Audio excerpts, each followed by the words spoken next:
Shalom. First and foremost, I want to give all praises to the Heavenly Father, Yahweh, Bahasham, Yahweh Shai, Bahasham, Rachahakwadash. Double honors to the apostles, the bishops, and the elders at Great Millstone who rule well. Peace and salutations, as always, to the elect. And I wanted to do a lesson going into this video that was sent to me. All right, as you can see, the channel Without History, pretty good channel. As you can see, the title of this video is Elizabeth Suppressed Primary Account. All right, or accounts of black nobility in Europe. And this is the history that, we were taught when we came into this truth, as we were learning the prophecies, from the apostles and elders, all right, through what is known as the Great Awakening in 2007. That came from labor, that came from, the legacy, that was started by, Abba Bivens, fulfillment of Elijah the prophet, who would have to be at the forefront of the ministry, the head of the prophets. Through his coming, the mouth of the prophets is open, just like John the Baptist. When he was born, his father, who hadn't been able to speak up until John the Baptist's birth, once John the Baptist was born, his father Zechariah prophesied, and from that point, John the Baptist's ministry, was very important. It had to happen, to be at the forefront, of Yahweh Shah coming as a man to the nation of Israel, starting at the circumcision.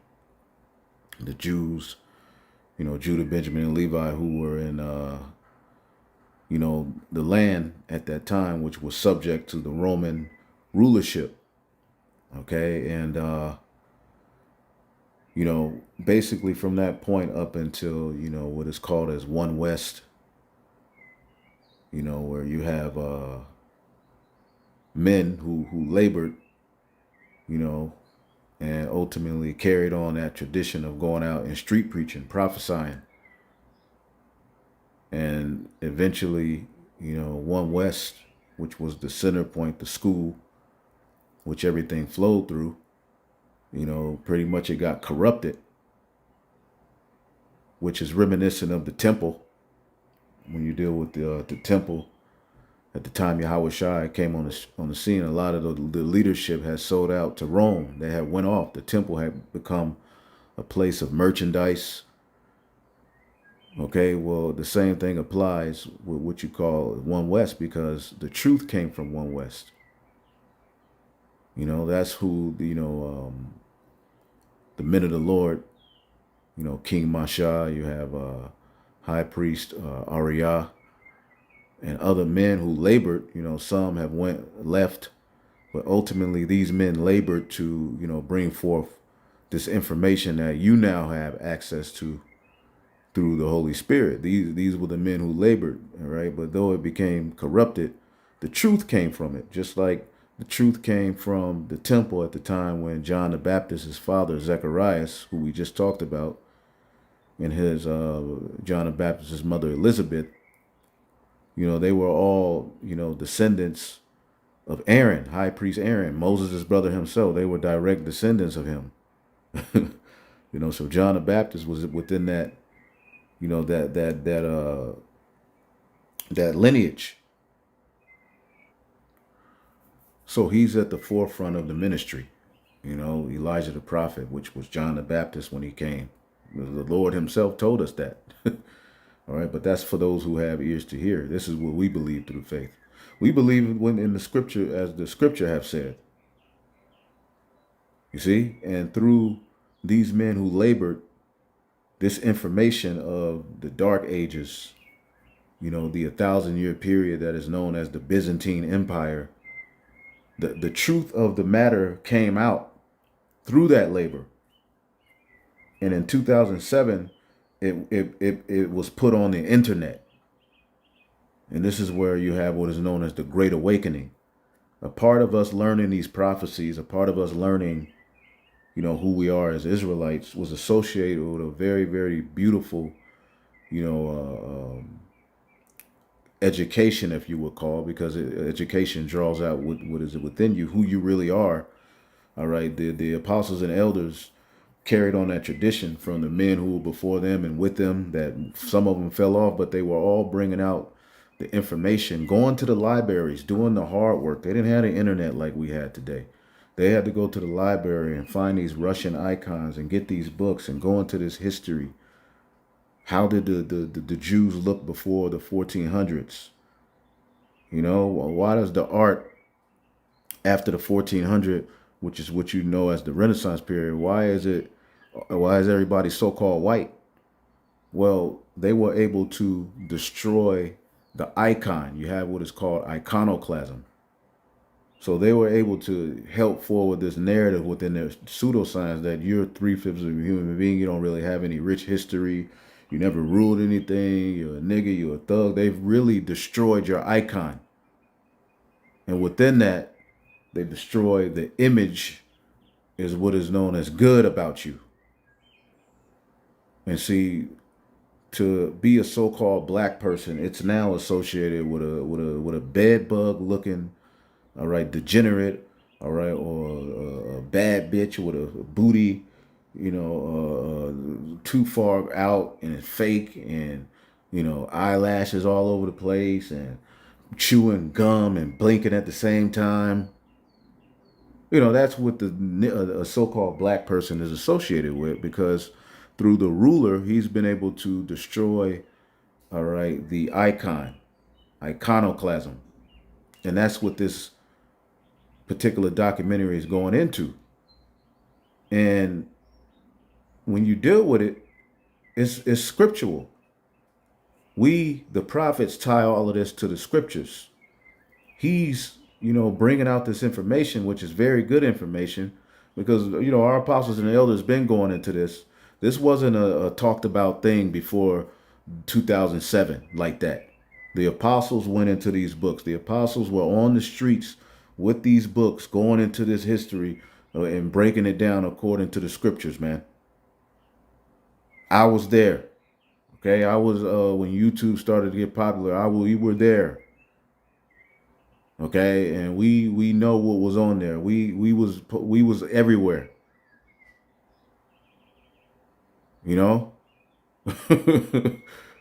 Wasn't nobody bringing out this information. All right, and you have particular authors who, brought out particular truths and wrote particular books. But the bottom line is, with the Holy Spirit being sent through Yahweh blood, we have a way back. All right, so we can be justified by faith. And a part of our faith is tied to who we really are, our true history. And when you listen to this video, he's going to call the people associated with these black nobility in Europe, he's going to call it Africans. See, but we're Israelites, right? What nation in the Bible is called African? There's no such nation called African. You have Chum or Hamitic, all right, which is the Hamitic people, Chum, all right, which means heat, friction, heat, hot, and when you deal with chemistry or Hamitic science, all right, when you deal with chemistry, what is it dealing with? Reactions and, heat. All right. And, the bottom line is we've been associated with what is called African. All right. So you're going to hear him say that in this video. I don't want to play it. I've talked long enough, but it was all through the spirit. It's the spirit. It's the spirit. Everything's the spirit, man. The spirit. So let's listen to this video. All right. And we're going to break it down according to the scriptures. Talking about key Africans who have played the part in European history. Was it, I just want to ask a question right at the beginning. Have these people been written out of history? Have they been forgotten by most of us? And how hard was it to tease them out? When historians show that the iconoclast movement was primarily an effort to remove all images and icons depicting black people in a position of power. See, iconoclasm took away, it was able to take away the notion through destroying not only the physical image of the Israelites, the true Jews, and primarily Judah, Benjamin, and Levi. All right, the who they were and what they were associated with, all right, has been destroyed. As the scriptures say, we would become a byword among the heathen. You see? So he through his pseudoscience, when we deal with the Renaissance, the word Renaissance, what does it mean? Rebirth. That's what we're going to show you. We'll get into it. Through the Renaissance, he was able to what? Rebirth his image, the so-called white man. Why would he have to have a Renaissance? Why would he have to be reborn? If you have what is called a Renaissance, right? Let's look up the word. Okay. Renaissance is a French word meaning rebirth. Okay, so if we know that there was a Renaissance period, which is associated with a rebirth of what? Okay, a period. It refers to a period of European civilization that was marked by a revival of classical learning and wisdom. What is classical? Okay, in French is a part of the seven heads. Okay, of the Esau's power structure. The word classical is relating to ancient Greek or Latin literature. What is Latin? All right, the language of the Romans, Rome.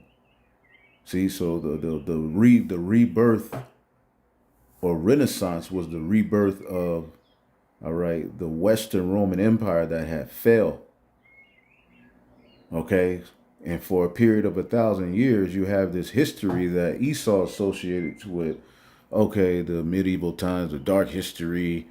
Nothing of note was worthy of, writing down. Nothing. No, culture was just pretty much dumbed down. It was a age where man was debased, and and that has been just the narrative that floated around. But through the Holy Spirit, now we're understanding that aspect of prophecy, where the deadly wound was healed. Okay, the as we're going to show you, the 1,000-year period where Satan or the children of Satan were bound. There was a point where the Edomite man, after the Greco-Roman Empire, which established its dominance in the earth, there was a period where he fell. There was a period where he was in the caves, where he was looked down upon, where they looked at him as a problem. They kept their animals from him. They knew him as a freak, a villain. He was looked down upon, chased into the caves. People, nobody wanted to be around him, and so-called black people were ruling and were, worshipped as gods. And our people were going off, and you have what is called the Moors, which the word Moor means what? Black. Moreno, the word Moor means black. The Moors were so-called Negroes that pretty much took on a religion of Islam, and then they started to even, make marriages and mix in, all right, with the Ishmaelites, and they really did took on that whole way. Like they were engulfed in it. But it was so-called black people, all right. Not only did they mix in amongst the Ishmaelites, they were popping those Edomite women, all right, of certain families, because you had particular Edom. See, that was the thing that they did, in the Dark Ages. A lot of Jake is nice. They had certain Edomites, certain Edomite families that was, their top slaves, and they were dear to them, but they did it to their detriment in a sense, because pretty much Esau took everything that Jake taught him and flipped it on him and put and turned on Jake. But it was all prophecy. But the Renaissance is relating to ancient Greek or Latin literature. Okay, classical mythology. So through the Renaissance, they've been able to establish their mythology, because we always talked about, as the nation of Israel, it's always been known about the sons of God. This concept of, the gods of the earth, coming from the, spiritual realm and ruling in the physical, the earth, which is what the Lord is going to do. All right. We always knew that as a people. We were reintroduced to it, through the Great Awakening 2007 until now, through the apostles and elders who brought us this information. But we had never thought like that. So an image, an icon, okay, a way, the people, how they look, who they are, it's always been very important. And Esau knows that. That's why the Renaissance was associated with breaking down everything that had been established, painting over the images, which we can go to the book of Second Maccabees 3 and 48, right? And we'll get back to the video. It says First Maccabees 3 and 48. Okay? First Maccabees 3 and 48. All right. This is a time where the Greeks, the Edomites, took down the Jews, man, and pretty much forced our people to become uncircumcised and bow to their idols. You had the Maccabean family who revolted and said, no, us and our family, we're going to stick to the traditions of righteousness. They stuck to the way. But many of the Israelites fell away. But as Esau does, when he conquers a nation, he starts to, take over those people's culture and say he's the original. He did it in Egypt, the Ptolemaic Empire, which was one of the generals of Alexander the Great. The Ptolemaic Empire was known for conquering what is known as Egypt, the land of Ham, right? And don't you know Edomites in certain history you can look into, there were so-called white people who were pharaohs. Why? Because Esau took over that culture. All right. He called the land after his name, as prophecy said he would. And he painted over the images of the original people and literally broke their image down and put himself, all right, through his image, through his way, through his philosophy, through his science, through his gods, through his mythology, through his idols, and able to spread it worldwide. This is what he's done. And with that, he's associated righteousness and the holy nobility, the noble people, as the scriptures say, the vile man shall no more be called liberal or bountiful. There's a shameful spewing on you so-called white people's image, because now the truth is coming out, and even Edomites are coming onto the internet and bringing out this information. Just know that we were there, and we know that information started to be brought out heavily going into these books, into this history by our apostles and elders and the men who labored before them. So call hello Yahweh Shemi Shah, we have this understanding. So now we're going to tie it to the scriptures. All right. But the Spirit has, the Spirit's on me to say particular things. But this is First Maccabees 3 and 48. It says, and laid open the book of the law, wherein the heathen sought to paint the likeness of their images. See, the heathen paint the likeness of their images. Okay. Let's type in spot it. There's a scripture. I believe it's in the Apocrypha. Yeah. Wisdom of Solomon 15.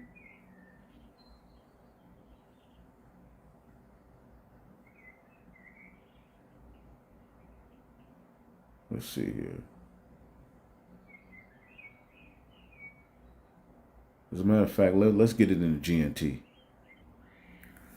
This is the book of Wisdom of Solomon, the 15th chapter in the GNT. And I'm going to start at the 4th verse, going into idols. We have not been misled by an evil product of human skill. And see, when the icon is destroyed, the image of a people, you can then lead that people and, into any which way, if you can get them to buy into this concept. And through pseudoscience, which rules the world and controls. That is the foundation of Western thought. Pseudoscience, which is associated with the bullshit that stemmed from the Renaissance period. It just forwarded it all the way into what is known as America. But then you have the NATO, the EU.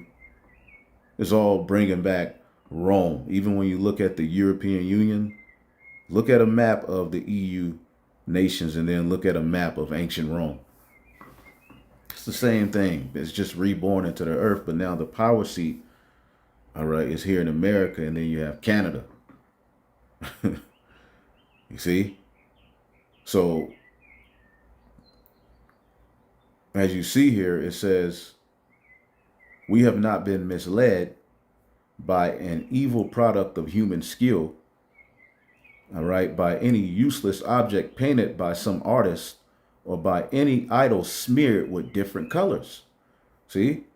So heathen could take particular idols and, paint them to look like themselves and get you to worship them and their gods and their people and associate righteousness with this people. This is what Esau was able to do with, things like the color white. That's pseudoscience.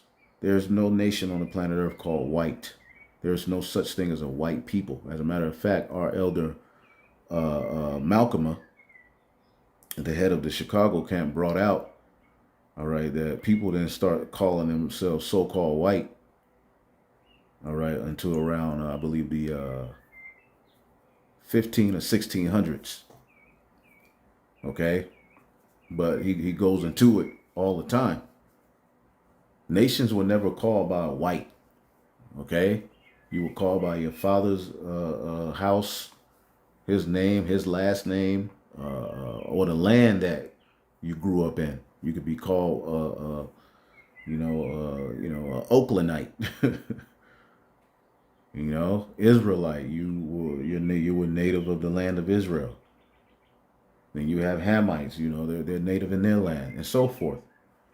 Anyway, it says, the sight of such things arouse the passion of foolish people and make them desire a dead, lifeless image. And this is what, through the Renaissance, came the picture of what is known as Cesare Borgia. Okay, so-called white Jesus. This picture has been associated with the Son of the Most High.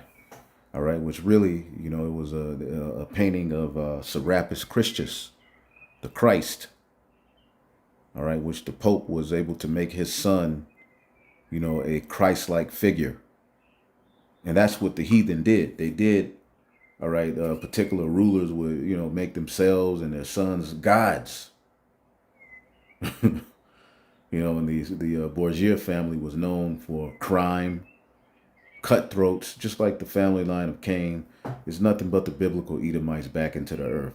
That came through the Renaissance. And this is just a small example of them, making a likeness of their image, because this image on the left you see here is the painting, but on the right, that's the Cesare Borgia, the Borgia family, which were Edomites. But that family ruled around the 1400s, which is around the time of the Renaissance period. Okay, the Renaissance was a rebirth. All right, a fervent period of European cultural, artistic, political, and economic rebirth following the Middle Ages. All right, they're just the Middle Ages. They just looked over it all of these years. Well, now the truth is coming out. Generally described as taking place from the 14th century. See, the 1400s. You see all of these gods painted, with the little pee-pee showing. They got the little boy on the side of them. This became associated with God, holy people. These images.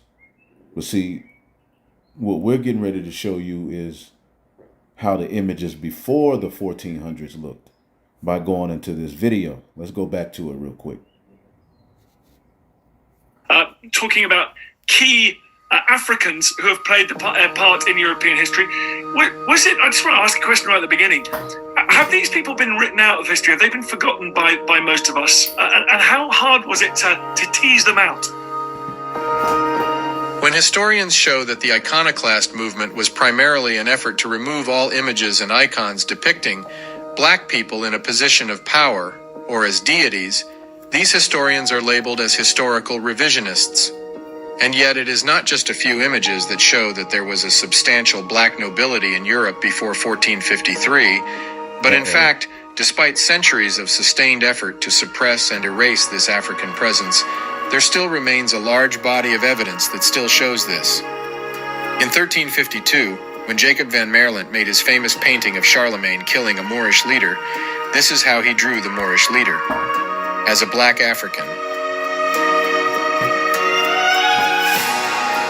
As you can see, he's still applying the pseudoscience that rules and controls the narrative of black African. These weren't black Africans. There's no such thing called a black people. You see? There's no nation called black when you go into the Bible. There's no nation called African when you go into the Bible. Again, Africa was named after one of the contemporaries of Christopher Columbus, who conquered this land, Leoscipius Africanus.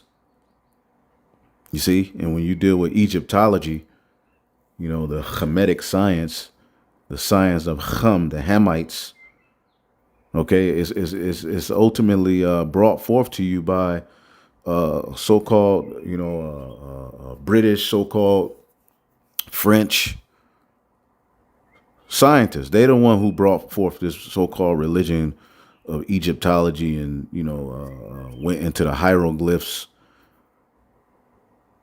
Egyptology is given to you by the so-called white man. Look up top Egyptologists and show me what nation of people they are. So, and along with it, Esau associates you with the Hamitic people, which is all under this banner, black. Even when Ham comes over here, they have to associate it with just being black. Black American now, when they get their citizen. Now they're a black American, African American. This is all forwarding the pseudoscience. And with that, he's able to destroy your icon. What is an icon? Okay. Icon. All right. Image.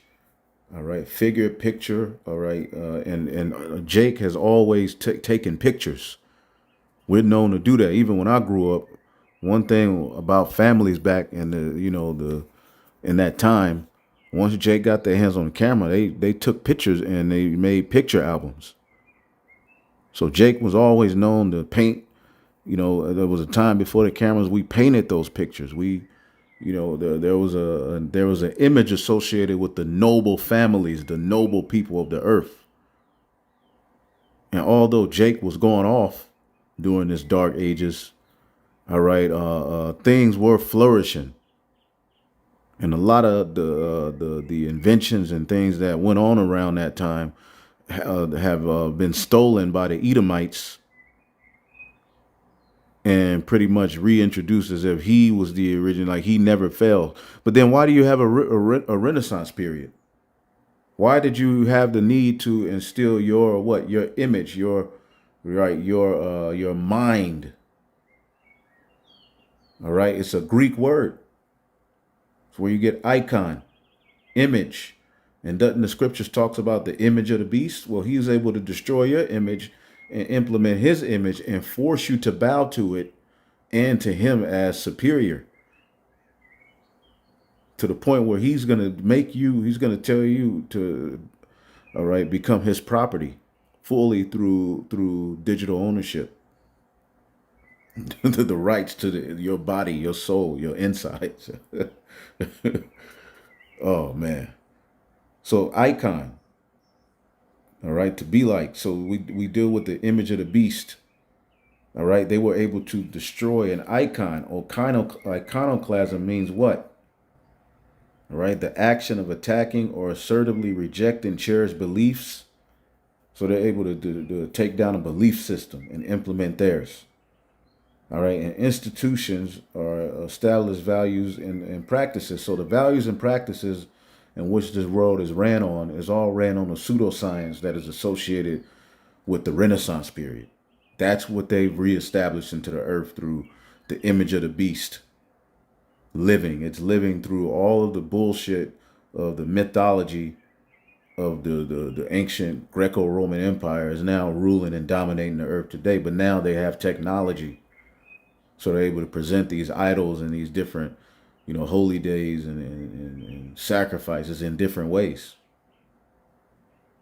The rejection or destruction of religious images, all right, has heretical. All right, the doctrine of iconoclast. All right, iconoclast. All right.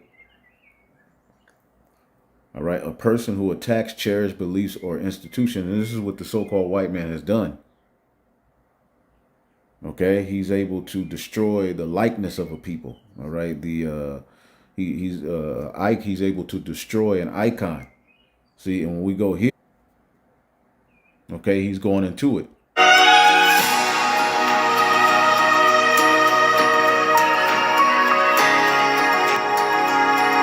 The pillars of history sing the wisdom that will build our tomorrow. Historical revisionists, in fact, are those who have closed their eyes to the abundance of evidence showing that black people, in a second wave of civilizing influence, revived Europe and gave it the foundation for its renaissance. After having invented agriculture in 9500 BC, and after having spawned the two most influential civilizations in ancient times, Kemet, better known as ancient Egypt and Sumer, it is black Africans that injected into Europe and the Levant writing, science, religion, and culture. These were right, and they want to associate you. They always want to associate you with the African people. They're not really associating you with the true Jews of the Bible, but they do admit they are, and he's going to even admit that there were so-called Jews that were black. They were the Jews were known as black in many, all right, histories, and you have the Jacobites. All right, we're going to show you. He's going to break it down. Okay, but we're the Israelites, man. The true Jews. This is the true history of who we are. Inherited by the Roman Empire, which then collapsed in the 5th century AD. And so began the long collapse of European society until the return of the Africans in the 8th century, when the blacks, this time, as the Moors re-injected into Europe, what ultimately became the spark of modernization. In the 800 years that the Moors occupied Spain. See, it sparked modernization, how to run a city, how to, Jake had it going on, but Esau took the blueprint and he messed it up. Jake's was more clean, things were clean. Okay, it was the Jews ruling, but they were just going under different philosophies, different names. Mixing among the heathen and learning their works. The same thing Jake always does. That's all the Moors were. But they were so-called black people. The makeup of these Moors changed over time. It is the early wave of these Moors that were the most influential, and it happens to be the same early waves that were in great majority black African. And they came in such numbers and with such knowledge that they gained significant positions of power in pre-Renaissance European history. And it is this group of black Africans that joined with the remnants of the first civilizing wave of Africans, a few of them still present in Europe. He's pushing that African thing, boy. Okay, now this was made 3 weeks ago. You don't think he saw the Apostles and Elders videos? He's heard the narrative that these are the true Jews and their history before you have the transatlantic slave trade or the sub-Saharan slave trade with the Arabs. Put them same Arabs you worshipped, put your ass into captivity, sold you to the so-called white man, all right, and then which led to the transatlantic slave trade, which, Judah, Benjamin, and Levi primarily, which you had Northern Kingdom on them ships as well. It's documented. Okay. But they were brought over here to the Americas and sold into slavery, which fulfilled prophecy. But what was their history before that? What was all of these? What's the history of the true Jews? From the point of 70 A.D. And then entering into the time of the Roman Empire eventually falling. What happened to those people that were scattered into these different nations? What's their history? Well, we now have that. You see? These two groups joined to form a new elite class throughout Europe, and you will see evidence of their presence through multiple artifacts and historical records today. When we show that Renaissance Europe was in great majority sparked by Africans, it does not mean that Europeans or Asiatics are not capable of civilization building. What we are showing, however, is that Europe of the Dark Ages benefited from the technology, science, and we are better. Yes, we are better. We look better. And when we're in our right state of mind, we far outshine you. We even outshine you in this lower state. So yeah, Jake's art and cities that they had set up, it was way better. The Dark Ages, what they call it. Jake was ruling, and we're going to show you. Philosophy, medicine, and architecture that were reintroduced by a majority black Africans elite in the early periods of the Moors, which transformed over the centuries into a nobility class with evidence littered all over medieval texts. This is the Without History channel. Through primary sources and peer-reviewed research, we bring you perspectives on history that are seldom shared, the often omitted African presence and African influence on ancient civilizations and modernization. And why isn't it shared? Because when you deal with prophecy, as we're getting ready to show you, all right, there was a period of 1,000 years where, this dragon, all right, they would lay hold on the dragon. Now, to bring it, to bring, as a matter of fact, let's bring that out, and then we're going to get into this. Because when you deal with what is known as the Renaissance, it's a fulfillment of biblical prophecy. You see, and with the Renaissance, the biblical Edomite, let's get Revelation 20. All right, let's get this prophecy. This is Revelation 20 and 1. And I saw another angel come down from heaven. All right. And we know heaven is associated with, you have the spiritual realm, which this angel represents Yahushai, which Yahushai, through the angels, works on the minds of the kings and decide who's going to rule and when, how long they're going to rule, which nation to take down and put in slavery. All of those things are determined by the angels. So this angel came down from heaven having the key of the bottomless pit. Keys, represents access. The bottomless pit represents the region of Europe. Right now, people, go into this term, bottomless pit, and they try to paint this as some underworld where, Satan is will all of these evil spirits. No, there's a scripture. See if we can find it real quick. In the book of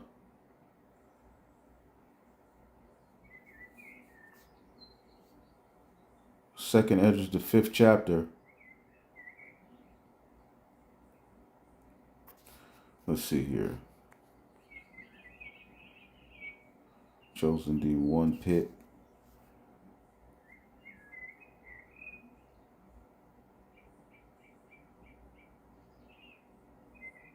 Hold on.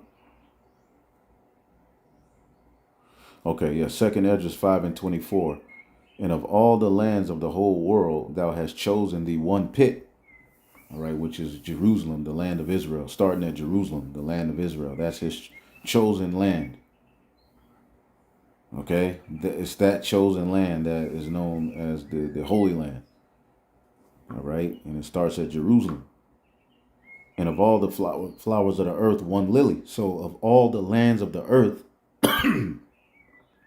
he's chosen the one pit. So the pit can be associated with the earth. So the bottomless pit represents the region of Europe.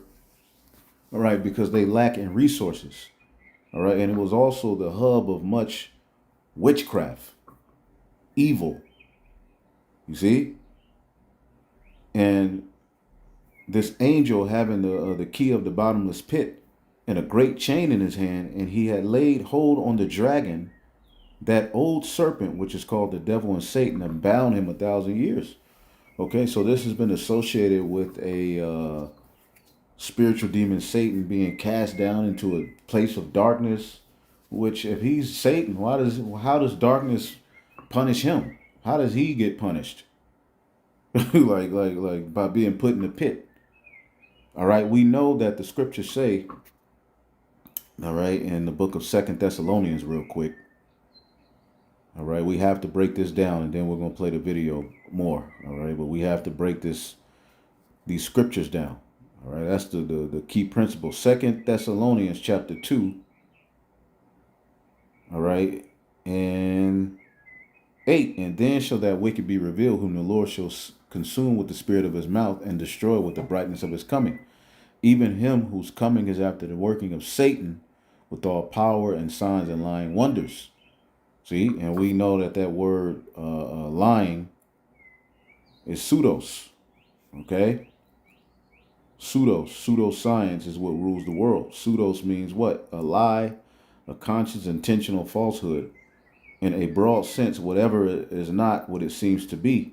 Perverse, impious. Now the word impious, all right, as we looking up words is very important. Gives you an advantage in the spirit. It means not showing respect or reverence, especially for a God. Okay? And we know that the gods of the earth, or the sons of God, are the Israelites. So they not only have not showed respect to the image of the Most High God, Yahweh, his son, Yahweh Shai, all right, he even blasphemed the holy people. See, and when you deal with this concept of Satan, all right, here it's a man coming to do the working of Satan. See, with all power and signs and lying wonders. So in Revelation 20 and 2, all right, this angel came down with a chain. A chain represents what? Slavery. See, and I saw another angel come down from heaven having the key of the bottomless pit, meaning access, and a great chain in his hand. All right, the word chain means what? Halusis, a chain, a bond by which the body or any part of the hands or feet is bound. So it's symbolic of captivity, bound. Okay, where you're shut up. Okay, a yoke. All right, right now the nation of Israel, all right, have a great chain on them. All right, because what? We're in captivity. We're in the lower state. We can't rise up until the Lord rises us up, and we're bound to that. So the Edomites, for a period of 1,000 years, were associated with cavemen, ooga ooga, bad, wicked, nasty. They touch animals. They'll lick you. They'll lick dog. They'll do anything. Eating out of skulls. They were very vile, and they were known as that. See? So at this time, the great chain, all right, was put upon the Edomites. After the fall of the Western Roman Empire, Esau, for a period of 1,000 years, was done. And he laid hold on a dragon, that old serpent, which is called the devil and Satan. Now, if you're following John the Revelator's narrative, you would know that the dragon that he's talking about and referring to in this book of Revelation is associated, all right, with Revelation, the 12th chapter, in the 3rd verse. And there appeared another wonder in heaven. Behold, a great red dragon having 7 heads and 10 horns. Okay. Which represents his rulerships. All right. This beast system that rules to this very day, going back, all right, to the Roman Empire, starting with the Greeks, Rome's, all right, the Germanium Major, Germanium Minor, the French, or the Spanish, the French, the British. Then you have America. Then you have the 10 horns, which is the EU nation. Started out as 10, now it's about 28. So this great red dragon having 7 heads and 10 horns, and it says, in his tail drew the third part of the stars of heaven and did cast them to the earth, meaning the Israelites, okay, Judah, Benjamin, and Levi, who were in that captivity of this great red dragon, were in subject to him in a low estate. And the dragon stood before the woman, which was ready to be delivered to devour her child as soon as it was born. So again, this child, this child that is getting ready to be born is representative of Yahushua. The great dragon standing before it is representing King Herod, who was ultimately of the Roman authority. Okay, the Roman Empire granted him power, okay, all right, and jurisdiction over the land of the Jews, what was known as Judea. And he became the king of the Jews. And he was able to appoint his image as the Jews. But see, this great red dragon is talking about Herod here. So this is talking about the Roman Empire. Okay? So this great red dragon, which gives this beast system authority, as you can see here, Revelation 13 and 2, and the beast which I saw was like unto a leopard, and his feet were as the feet of a bear, and the mouth was as the mouth as a lion. Okay? And the dragon gave him his power and seat and great authority. The dragon represents the Roman Empire. That's what gave Esau his authority in the earth. After the Greeks, then the Romans. He conquered more. He went even further. That's the very image that they have reestablished into the earth via the Renaissance. And with that, they've been able to establish their images and destroy the image of others. But there's so many pictures and relics and icons that he couldn't destroy it all. So during this 1,000 year period, okay, Revelation 20 and 2, and he laid hold on the dragon, that old serpent, which is called the devil and Satan, because the spirit of Satan operates through these people. That is the spirit of the serpent in the garden. The spirit of that ran the family line of Cain. Okay, the influence of evil in the earth is fulfilled in these people. And the Edomites, all right, are associated with this serpent, this devil, this deceiver. But for 1,000 years, he was bound. Now, when you deal with what is known as the Dark Ages, okay, let's look it up. All right, or what is known as the Byzantine Empire, it says it lasted about, all right, 1,100 years. All right, from the fall of the Western Roman Empire, the Eastern Roman Empire, all right, ruled for about 1,100 years, which is the 1,000 year period we're reading about. Now, the question is, where were so-called black people and what was their role in the earth during this time? Okay, we know there's a history of Esau being looked at as a caveman. He even mocks himself. He puts it in, the Flintstones, the Captain Caveman, particular shows, Hacksaw Jim Duggan, the 1,100 years, okay, which the empire survived through adaptation, and the backbone was its administration. So there was a particular people ruling. See, they had rulership. Things were happening. But the narrative is that from this 1,000 year period, nothing notable of, worthy of writing down happened.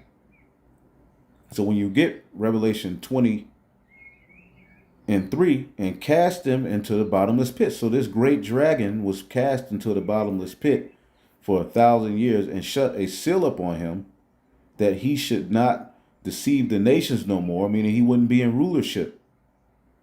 Okay? Till the 1,000 years be fulfilled. And after that, he must be loosed a little season. So there will be a little season, all right, where Satan and the children of Satan will be loosed into the earth to rule and manipulate and to deceive. See?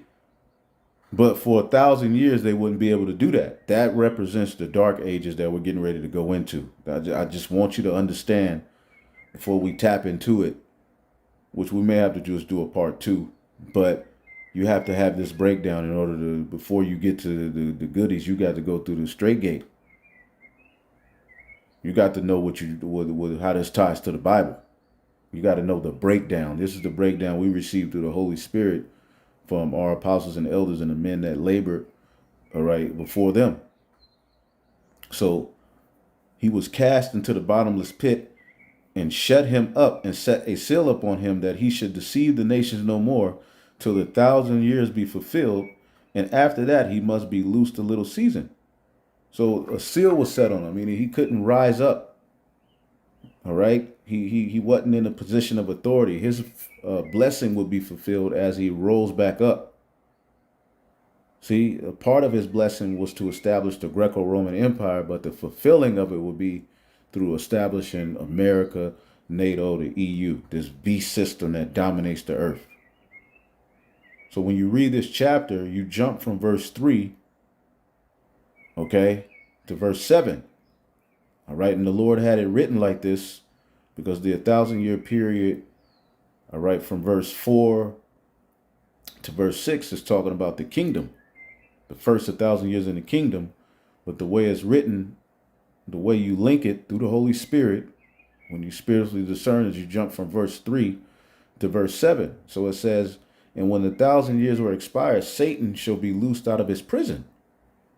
See? Out of his restriction, and shall go out to deceive the nations which are in the four quarters of the earth. And then that's going to lead to Gog and Magog, which is where we are, Russia, to gather them together to battle. All right. The numbers whom is as the sand of the sea. So he would be able to go out and deceive all the nations. After that, 1,000 years were expired. The children of Satan, the Edomite, if you're making sense of this is not some big red dragon, going around ruling over Detroit and selling weed. No, this is a rulership, a beast system that dominates and rules in the earth under the vibration of the spiritual demon Satan, which means adverse. He's established his pseudoscience, his image as what is true and what is righteous. And he's put the color psychology of white upon himself, which has really screwed the minds of the people. So after the 1,000-year period, he would be able to go out and to deceive the nations. All right. And when you get the book of Malachi, let's get Malachi 1. Malachi 1 and 3. And I hated Esau and laid his mountains and his heritage waste. All right. For the dragons of the wilderness. That's going to be the fulfillment of Babylon being destroyed. All right. As it says in prophecy, Babylon will be a place for the dragons in the wilderness. It's going to be unclean beasts, all kind of dragons and stuff over here. Well, this is going to be the end of Esau's rulership. All right. It says, wherein Edom has said, we are impoverished, but we shall return and build the desolate places. See? So they return and rebuild the desolate places. The desolate places represent the Roman Empire. Okay, the Western Roman Empire. See? They're going to return and build the desolate places. Just like we're returning through the Holy Spirit and rebuilding the desolate places in righteousness, our true heritage, our true image, who we really are. They shall build, but I will throw down, and they shall call them the border of wickedness, the people against whom the Lord have indignation forever. All of the nations are going to know the Lord was against this man and against the way he ruled the earth and against his narrative, which is no longer needed. Nobody wants the so-called white man's narrative no more. You've blasphemed this beast system, okay, that we're living in, which is an extension of the Renaissance, the rebirth of Rome. All right. When you get Revelation, the 13th chapter. All right. After Rome gave it its great authority, the fourth beast in Daniel, the 7th chapter. All right. Through the revival of it is where the Lord is going to send his only begotten son, which that's through Babylon the Great. That's the fulfillment of the revival of the fourth beast, which is Rome. all right, which Western Rome fell. But guess what? Revelation 13:3 says, and I saw one of his heads as it were wounded unto death. Okay? The so-called white man's image was wounded unto death. And his deadly wound was healed. Okay, let's look up this word healed. What was the Renaissance? What does Renaissance mean? Okay? To serve, to do service, to heal, to restore to health. What does the word Renaissance mean? Okay, what is a simple definition of Renaissance? It means rebirth. It refers to a period in European civilization that was marked by the revival of classical learning and wisdom. And with that, shit like this became associated with the gods and God. See? But what were the images before that? Was in great majority sparked by Africans, it does not mean that Europeans or Asiatics are not capable of civilization building. What we are showing, however, is that Europe of the Dark Ages benefited from the technology, science, philosophy, medicine, and architecture that were reintroduced by a majority black Africans elite in the early periods of the Moors, which transformed over the centuries into a nobility class with evidence littered all over medieval texts. This is the Without History channel. Through primary sources and peer-reviewed research, we bring you perspectives on history that are seldom shared, the often omitted African presence, and African influence on ancient civilizations and modernization. This channel is only possible thanks to the generous contributions of those who understand the role of history for generations of all ethnicity. You can find ways to support us in the video description. You will also find a multitude of sources for those who like to dive deep into these subjects.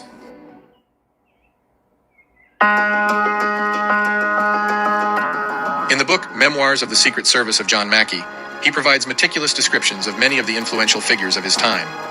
Of these, one of most interesting description is that of Mr. Methuen, ambassador to the King of Portugal. He is said to be a man of intrigue, but very muddy in his complexion. In his complexion and manners, much of a Spaniard, a tall black man, 50 years old. Here the author gives us the general description of the man living in Spain, the one we call the Moors. In his own words, of his first account, they are tall men of black complexion. And this description of the Moors is not unique. As we saw, it shows up in paintings, it shows up in carvings, it also shows up in innumerable medieval texts. But the Africans were not the only Moors. Arabs made a good contingent of the Moor population. So during this 1,000-year period, Jake was ruling. And this is history that they have not wanted you to know, but now it's so far out there through our apostles and elders and the men who labored.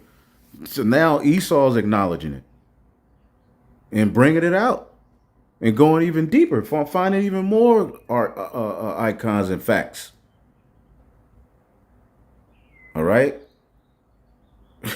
But the sheer number of black Africans as Moors caused the contemporary artists and writers to depict them as black with clearly identifiable black features. One of the most influential Moor factions was the Almoravids, a group that brought many inventions to Europe, including the horseshoe arch. Coming from present-day Mauritania and Mali when they were majority black, the Almoravids were depicted and almost universally described as black by their contemporaries. In the book Historia Compostelana, they are described as follows. Quote, after almost 3 years, the Almoravids, Moabite, whom the heat of the sun makes them similar to the Ethiopians, invaded the fortresses and dependent towns of Toledo and attacked with more force than usual. End quote. The book also goes on to state that, quote, before they ruled they had worn their veil, lidam, in the desert, only against the heat and cold as the Arabs do, and were mostly of dark, asmar complexion. End quote. And the Arabic word asmar describes a color that is as dark as coal. And their leader was described as brown skin with kinky hair. Yet another leader of the Almoravids, Abu Bakr ibn Umar, was depicted as shown, as you can see, unmistakably black. Because Jake had taken on that whole Islam, sons of Ishmael culture, which, was the forwarding of the moon god worship. That's all Islam is. When you go to the Kaaba stone, look it up. Just type in Kaaba stone, all right, and vagina. What you're going to notice is that is a big giant, clitoris. It's the worship of the Queen of Heaven. That's why they have rosary beads. It's the same thing that the Catholic Church does, but in a different way. Okay? which this stone was supposed to have fallen from heaven, and they worship it, they kiss it. Look it up. But Jake had got into that religion. All right, which that really goes back to the Hamites, the Sabaeans.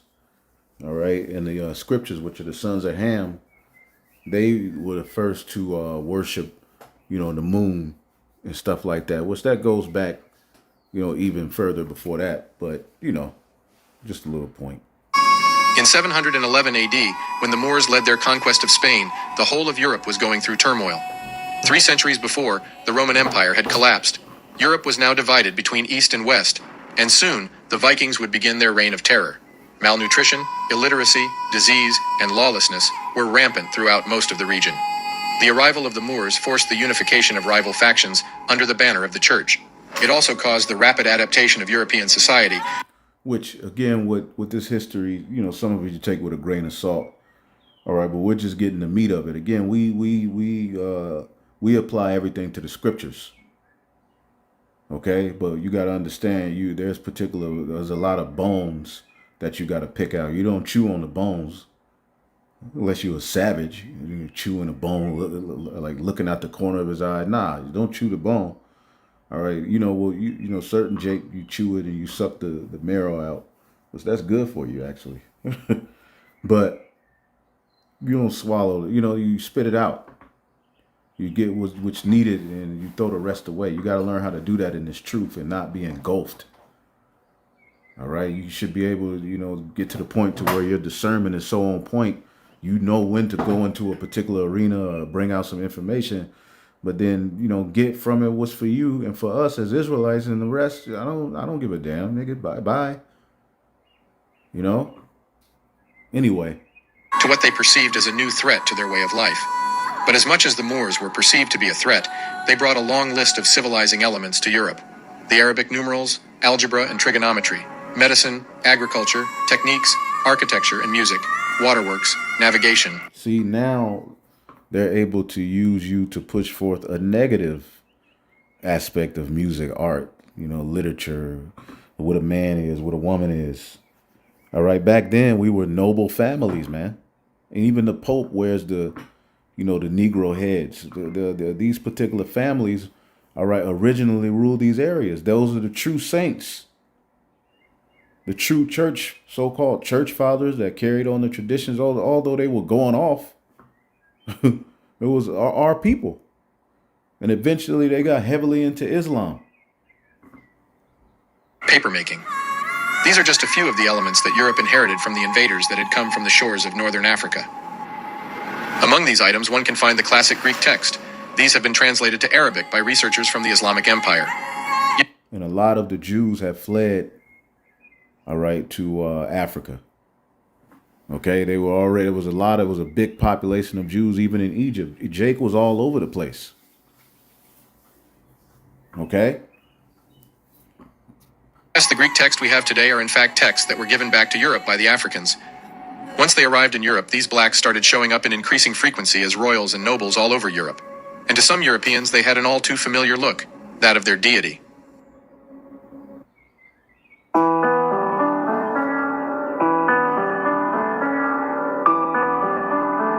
Because of the consistent iconoclast efforts, it is difficult for most to realize the true presence of Africans as nobles in Europe. It is even more difficult to admit the role of Africans as venerated deities. But that was precisely the intended outcome of the iconoclast movement. Masquerading as an exercise to remove icons altogether, its real objective was to redefine them. And I argue that this movement never really ended. It went from the destruction of black icons as early as the 8th century AD to a new form where historians are knowingly hiding notable black presence in medieval Europe. And what they will instead focus on are exceptions that happen to reinforce the narrative that black people only had a role of servitude.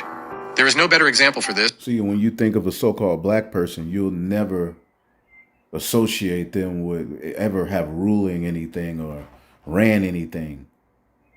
All right, the only thing we remember of running anything is Black Wall Street, which there was so many different ones. Everything is focused on that one area. Jake was after, this is after slavery. If you allow Jake to be great and they're in an environment, You know, whereas not a whole bunch of drugs and alcohol, and there's family structure. Even after slavery, we were able to flourish.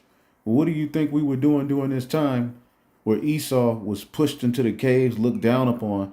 All right, and we were ruling the noble families for a period of 1,000 years, called the Dark Ages. Why is it called the Dark Ages? Why is the plague that took down 2/3 of those people that broke up, that time, called the Black Death?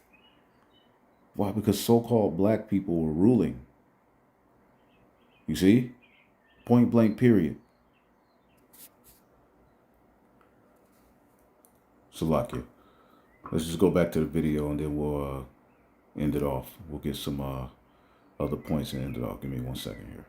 And what they will instead focus on are exceptions that happen to reinforce the narrative that black people only had a role of servitude. There is no better example for this than the transformation of Queen Elizabeth I from her first-hand accounts to her repainted figures. In the calendar of state papers and manuscripts relating to English affairs on page 1058, when Ambassador Giovanni Michel writes, quote, "Of this sister of hers, I must remind your serenity that after the repudiation of Queen Catherine, the present Queen's mother, she was born of Henry VIII, and of his second wife, Anne Boleyn, an Englishwoman and of noble birth, although 2 years afterwards she was beheaded for adultery. My Lady Elizabeth was born in September 1533, so she is now 23 years old. She is a young woman whose mind is considered no less excellent than her person, although her face is comely rather than handsome, but she is tall and well-formed, with a good skin, although swarthy." End quote. And if you wondered what swarthy means in Old English, it means of dark complexion or black. And yet the word Swartz. All right, Swartz. All right, I believe Schwarzenegger is something in one of those languages. It means black. All right, or dark.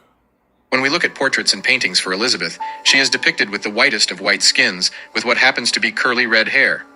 Take a note of this, as it will come to be of importance as we progress. In yet another account of Elizabeth in the book English and Scottish History, she is described by Sir James Melvin as follows. Quote, "Her hair was more reddish than yellow, curled in appearance naturally. She desired to know of me what color of hair was reputed best, and whether my queen's hair or hers were best, and which of them two was the fairest." End quote.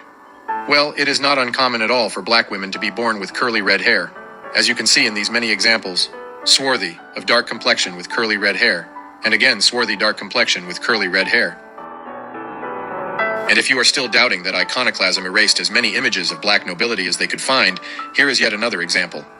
In the book Queen Elizabeth by Alison Weir, Sir Francis Walsingham is spoken of by the Queen as follows. Quote, Walsingham was nearing 40. He had been educated at Cambridge, Gray's Inn, and Padua, and become an MP.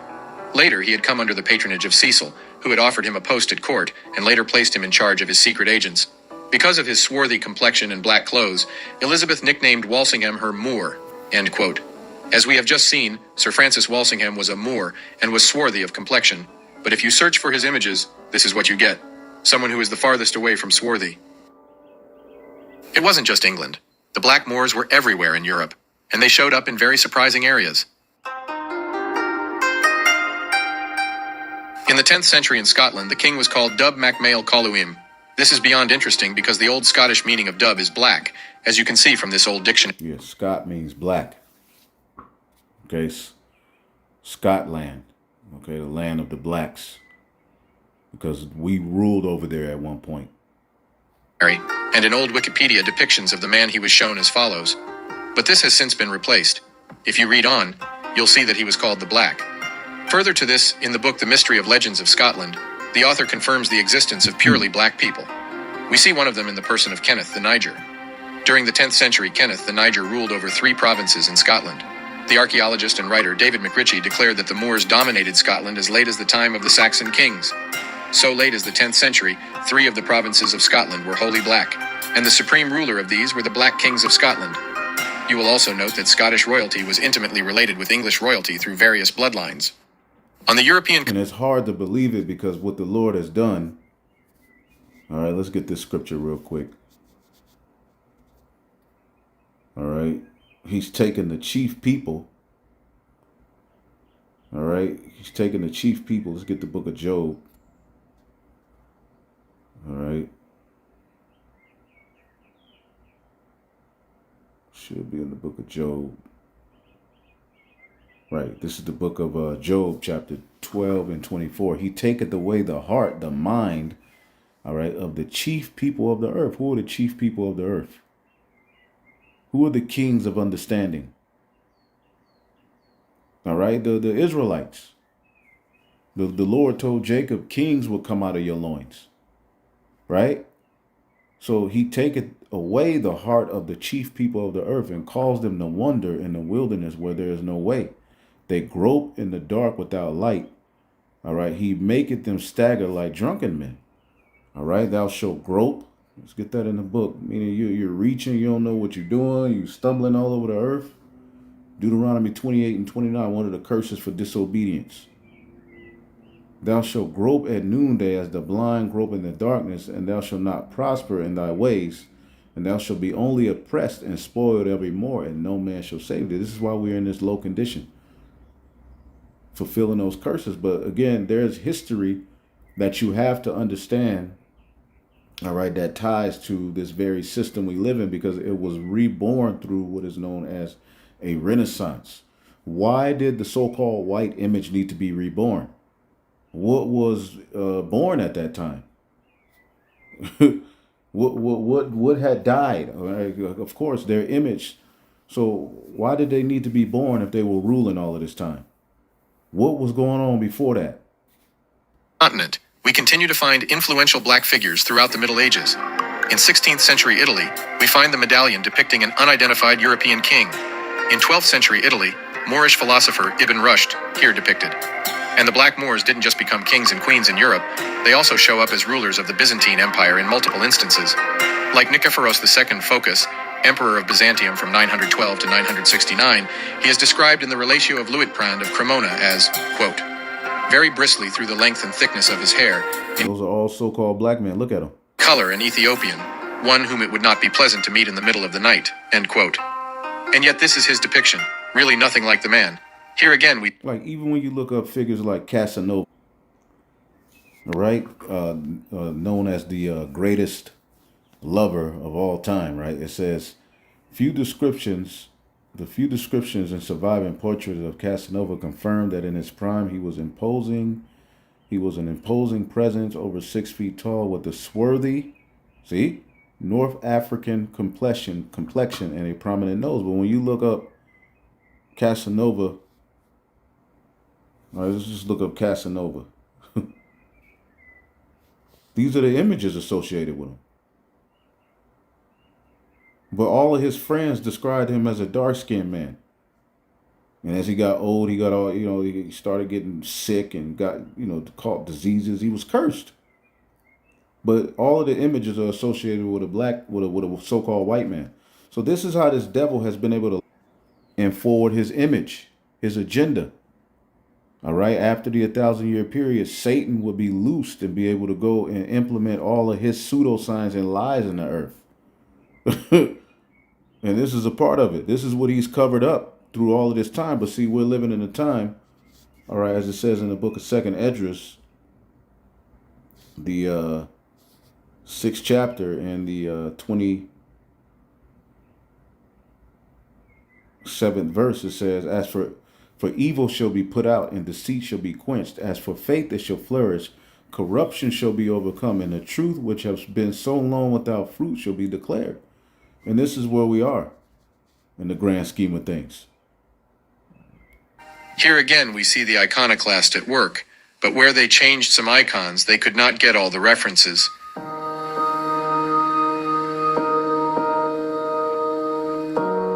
John II Komnenos, viewed by many as one of the greatest emperors of Byzantium who ruled from 1118 to 1143, described as, quote, a man of medium height, with black hair and black skin, and for this reason he is still called the Moor, end quote.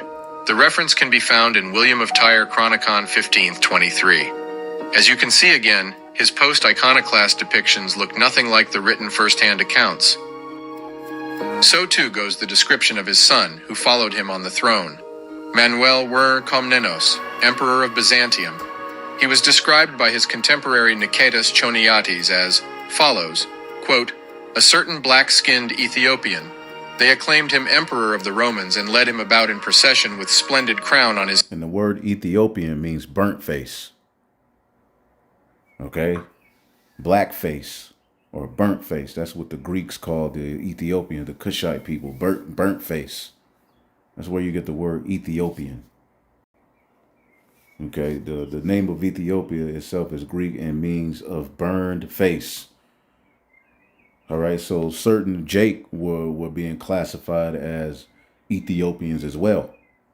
All right, just to get that history out there. All right. Head, end quote. But unlike his father, his image, although hard to find, depicts him as shown. And the list goes on. Leszek II, the Black of Poland, 13th century. Zawisza the Black, the most famous Polish knight. Augustus, the strong king of Poland. The famous Queen Charlotte with her Moorish Portuguese antecedents. So-called kings and queens at this time. Although we were going off, you see Jake, this period that lasted for over 1,000 years. They say 1,100 years, but it's 1,000 years prophetically fulfilling that time. Jake was ruling. Queen Philippa of Hainaut, who was born in 1310 in Valenciennes in France, who had black Moorish ancestry. She married Edward of York.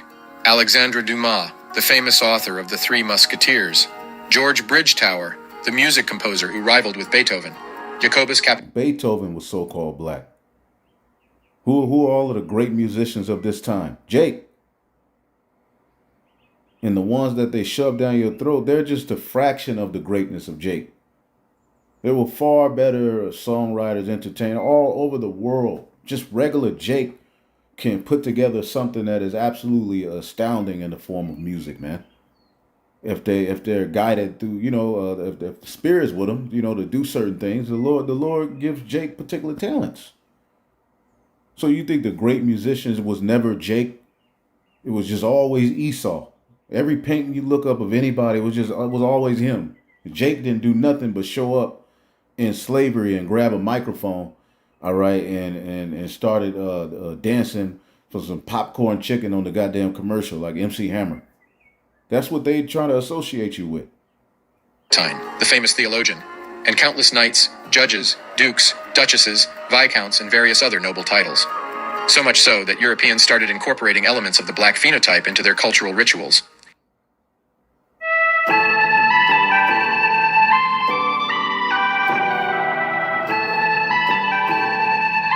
When one takes a look at the enduring cultural elements that were started in medieval Europe, some interesting practices emerge. The first one being the wearing of the wig. The practice started in the courtroom, and historical texts show that, until the 17th century, lawyers were expected to appear in court with clean, short hair and beards. Wigs made their first appearance in a courtroom purely and simply because that's what was being worn outside it. The reign of Charles II, 1660 to 1685, made wigs essential wear for polite society. So then, who was the general population trying to imitate? They were trying to imitate the king, Charles II. Charles II, 1630 to 85, otherwise known as the Merry Monarch, was a gargantuan baby. At 4 months, he already looked, his mother complained, like a 1-year-old. From the age of 12, he took part in English Civil War battles and was described as a tall black man in parliamentary wanted posters. By now, you know the drill. If Charles II was described as a tall black man, why would he be depicted as such on his painting shown in Wikipedia? Nevertheless, the imitation of his natural hair and that of traditional black nobility started to influence the very aspects of European culture. In these pictures, we can even see how the medieval wigs imitate Kemetic hairstyles, even down to how the curly hair rests on the shoulders. So here it is important to ask, if these wigs were not made to mimic or copy African hairstyle, whose hair were they imitating? Surely not the natural European hairstyle, as the tight curly nature of the wigs cannot be found in that population. And there is only one people on earth with this type of kinky hair, and it is the black African. How Shai is described with that hair. The YouTube channel straight up said, if they could choose any type of hairstyle, why would they choose these particular African hairstyles in so many instances, and especially in royalty and high society? Another Black in History channel gem. Along with the already mentioned The Debunker and Mr. Theory on X, do check them out. But women of medieval and late medieval Europe also copied another defining feature of black women. One feature that was, in recent time, denied or mocked, but that has become so sought after today that women are now paying large sums of money to imitate and obtain the large posterior. And in Europe, they went as far as creating appendages such as the bustle to specifically amplify the... See, Jake has always guided the culture. See, all of these women, were getting, the so-called white woman, well, some of them are naturally thick, but they've always coveted, they don't have the body of the Israelite woman. So they've coveted it, and to the point where, through them establishing their image, they try to act like they were the standard of beauty, but secretly they want to look like the so-called black woman. Synonymously, the so-called black woman wants to look like them. They want to look like the tribes, all of the tribes. They covet, the brown, the light to the dark brown hue. They want that. They want to look like you. They get the lip injections, the fake boobs. They're trying to mimic you. Well, they were doing it back here. They were mimicking the people of the Lord, who are blessed and special in a different way than the heathen. Woman's posterior. The sole purpose of the device was to give European women the appearance of having a larger behind, just to give you an idea of how popular this body augmentation procedure has become. In 2020, 397,000 women underwent butt lift procedures. And that's not counting the large number of women who spend countless hours in the gym to gain more mass in that specific area. I strongly suspect that lipstick was also invented for the same reasons. That is, to imitate the black woman's natural luscious lips. This is something I will look into later. This doesn't mean that black women are more beautiful than their counterparts, or vice versa. It just shows that black women in positions of power influenced medieval European society to a point where their features were associated with beauty and power, and were thus imitated. In the same way that the reverse is now becoming true for many black women who have for some time tried to imitate the hairstyle of white women. I strongly suspect that lipstick was also invented for the same reasons, that is, to imitate the black woman's natural luscious lips. This is something I will look into later. When Benjamin Franklin of all people said the following, then we must understand that the situation we have been portrayed by mainstream historians is at least inaccurate and at worst dishonest, and I quote, "Why should the Palatine Boers, Germans, be suffered to swarm into our settlements, and by herding together establish their language and manners to the exclusion of ours? Why should Pennsylvania, founded by the English, become a colony of aliens, who will shortly be so numerous as to Germanize us instead of our Anglifying them, and will never adopt our language or customs any more than they can acquire our complexion?" Which leads me to add one remark, that the number of purely white people in the world is proportionally very small. All Africa is black or tawny. Asia, chiefly tawny. America, exclusive of the newcomers, wholly so. And in Europe, the Spaniards, Italians, French, Russians, and Swedes are generally of what we call a swarthy complexion. Which tawny is a brownish yellow, like a light skin, brown, yellowish complexion. Which many of the Jews and the holy people were described as that. Kings. As are the Germans also, the Saxons only excepted, who with the English make the principal body of white people on the face of the earth. End quote. There is one part of this Franklin quote that is often left out or ignored, and that can only be found in select books. It is that when Benjamin Franklin wrote this essay in 1751, the black German king George II is sitting on the throne of England. But for now, one must be thinking, if there were so many black people in Europe, where did they all go? And this next section gives us a good clue of what happened.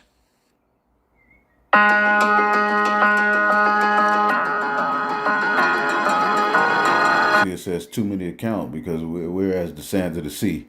It wasn't just one event that reduced the number of black Europeans to... But there were many things that happened that were associated with us being taken down. All right, from that state which led to the Renaissance after the 1,000-year period, where Satan would be loosed from his prison. Such low levels, it was the compounding effect of multiple trends, the Reconquista, the Inquisition, the forced exodus. All right, I just want to get one more part. All right, oh yeah, there it goes. Hold up.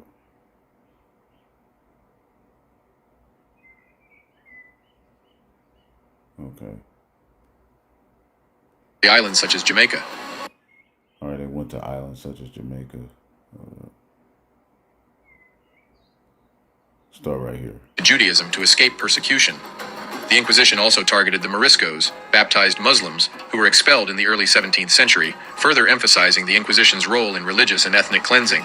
But many of the blacks from Ireland to Spain chose exile to the new land, especially islands such as Jamaica. Jamaica, the tribe of Benjamin. In the book Origin of the Anglo-Saxon Race, the author clearly shows that from the late... Anglo-Saxon goes to the angelic sons of Isaac. That's what that means. which these are Jews who knew that they were Israelites who, had been living in these particular areas. All right, as the custom started to wane, but they still had particular things that they passed on as traditions from their original culture. All right. 8th century, before the arrival of the Vikings whom they fought, a great majority of the inhabitants of Scotland and Ireland were black. And they are clearly spoken about in historical descriptions, but also in their names. Black, Blackman, Blackman, Blake, Seward, from Swarthy, Stewart, Sewart, and others. It is these black people who centuries later, though in fewer numbers, became the Jacobites, the supporters of the Black King James. See, he's saying Jacobites. Jacobites. Jacobites. See that? Jacobites. You see? Jacobites. Was Jacob's name was changed to Israel. Go back a little bit. Whoa. Though in fewer numbers, became the Jacobites, the supporters of the Black King James, also the Black King James, known as Jacobus. These Jacobites were exported in mass to the new land in the Americas, as it shows here, in the book Jacobites' Gleanings, the Transportation in 1745 by J. Macbeth Forbes. It is in short a passenger manifest of the Jacobites that were taken to Antigua.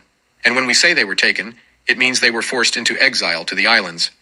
What is interesting here is the Jacobites were forced into exile in the 1700s to the islands. The Israelites. Okay? The Israelites, which fulfills prophecy, man. That both their names and their physical description are given, and as you can see, the great majority are black. William Blake, black curly hair. Douglas Campbell, brown complexion. Remember that Dougal and Doug from Old English means black. So many who carry that name come from old black families. Alex Catanach, black, ruddy, and healthy. And it's not just the top of the list, further down John Kennedy, black. Angus McIntosh, black, very strong. And the list goes on.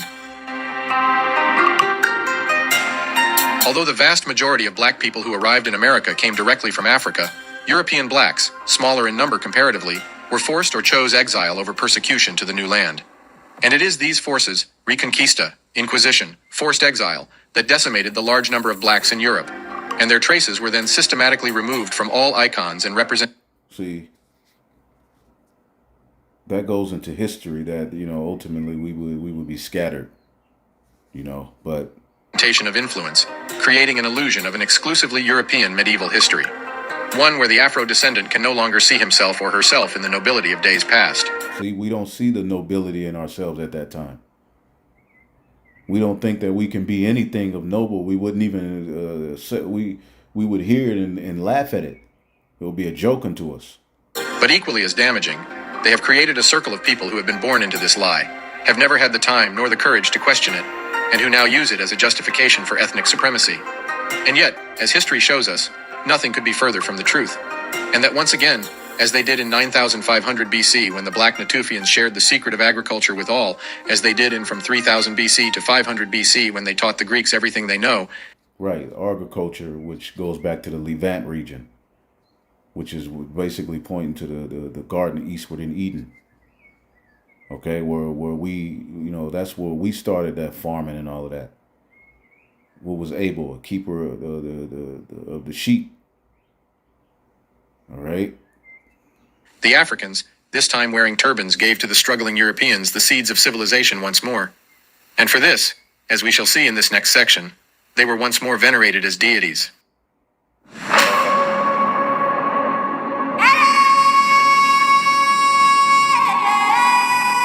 In the book Russian Icons by Father Vladimir Ivanov, recently rediscovered, we find the most interesting collection of Christian icons. It is of high interest for two reasons. Christian, the church fathers. All right. Number one, it depicts the various Christian icons as black. And number two, this is not found in Western Europe, but well in Eastern Europe and Russia. This means that black people were venerated as deities from Spain to France, Italy, Germany, and all the way to Russia. In some, all over Europe. There are at least 500 black Madonnas in Europe, not counting the ones hidden in the Vatican, 128 in France alone. And you need to remember that these icons survived multiple waves of iconoclasm. This means that in the past, they would have been ubiquitous throughout Europe, before the great artists like Michelangelo and Leonardo were commissioned to start painting the classic Europeanized face of Jesus that we know today. And that all comes from the Renaissance. See how it all ties to scripture? the deadly wound was healed. So then, as always, if we ask the critical questions, if the mainstream historical narrative is true, and that black people have never achieved anything of note in history, why then were they depicted and venerated all over Europe? Even more intriguing, what were black people doing in so many depictions, descriptions, sculptures, and plays in Europe at all? For those who have been listening, it is simply because they were present in such numbers, and it yielded such influence that even the planned erasure and systematic destruction of the icon survived from Western Europe to Eastern Europe, from Germany to Italy. Before we leave you, here are a few more notable figures of black Africans in medieval Europe. This is a statue of Philip II of Spain. Philip was no ordinary man. His father was Charles V, Holy Roman Emperor.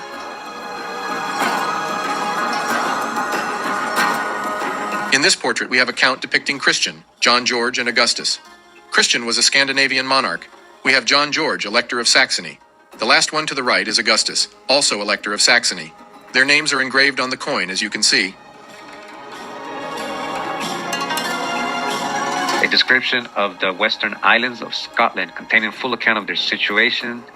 It says the inhabitants of this isle are generally well proportioned, and their complexion is for most part black. And this is a crest, right? This is an example. I threw this in there. This is the coat of arms of Ivy, William, 1485. Ivy finding. The same book, a description of the western islands of Scotland. And we're talking about the Isle of Arran, or the island of Arran. It says the inhabitants of this isle are well proportioned, generally brown, and some of black complexion. They enjoy a good state of health and have a genius for all callings or employ. But we're going to get to some very important parts of the book. All right, so we're going to begin with this person right here, which he's describing as, his name is Charles, known as the Duke of Somerset, master of the horse, of the ancient family of Seymour, who made so great a figure in the reign of Edward VI. I remember, these are the people he's spying on. So these are the Jacobites, all right? We're going to go ahead, all right, and get to this part of the book where it describes what he looks like. It says he is of middle stature, well-shaped, and very black complexion. So as you can see, it'll keep going. I mean, it keeps going. I mean, it's a good watch.